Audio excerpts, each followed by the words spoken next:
I was born in a grass house with no electricity, no running water. My parents picked cotton.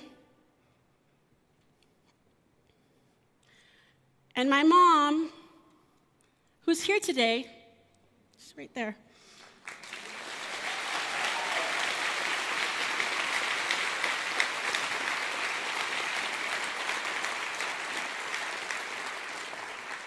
She handed me over to a complete stranger in hope that I'd have a better life. Mamá, esto es mejor. Every time I watch this video, it just gets me. I am just filled with emotion when I watch this video, Martha Nino.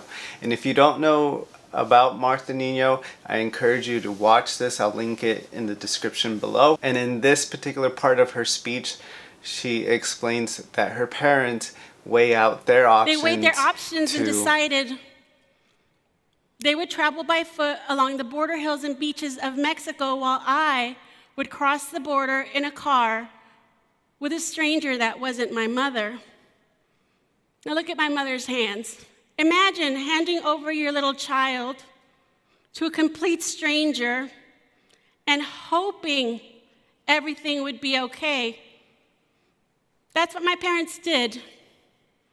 Is the situation so bad in Mexico that you'd hand your child to a complete stranger and hope everything would be okay? It is for the poor. Okay, so this video isn't just solely about her speech, but she very kindly invited me to be on her podcast. And so I just want to show a little bit of what that experience was like for me. I'm so thankful for that, so thank you, Martha. Here is a quick little snippet of our conversation coupled with a couple of images from my life. So hope you enjoy. And please, if you're watching this by now, just hit the like button and subscribe because it matters a whole lot. No, I think Martha Nino now loves to support young talent, young humans like yourself, and just kind of see what you're all about. Where are you working at, Raul? Tell everybody. So I work for the Hispanic Foundation of Silicon Valley as the Marketing and Communications Manager. I've been there for 3 years now. That's awesome. And where were you at before? Like, you went to school?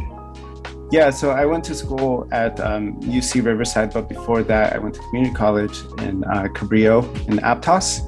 Yeah. And then after that I got into nonprofits and then started my little side hustles here and there and transitioned from being in Hollister to being in Gilroy and then remarkably being in San Jose. So that's kind of where I've been in the last 10 years. But you just said side hustles, and I love to hear about side hustles. What are the side hustles, and what's your favorite? Oh, the favorite is spending time with my family, even though, you know, running a business with your family can be hectic at times. But I never really realized the appreciation that I had for entrepreneurship up until these past recent years. And when I was younger, my mom would always take us to sell flowers at any corner shop that she could find or anywhere. And she would sell flowers out of her van. When I was young, I thought of that as just being like, oh, this is so embarrassing. Why would anybody do this? Mom, you're embarrassing. And the whole community is going to know. And now I can't wait to sell flowers, to sell tamales, to sell tacos, anything and everything, because I know that that involves my family, my brother, my mom, my sister, my dad, everyone. So your family's still doing this? Yeah. Yes!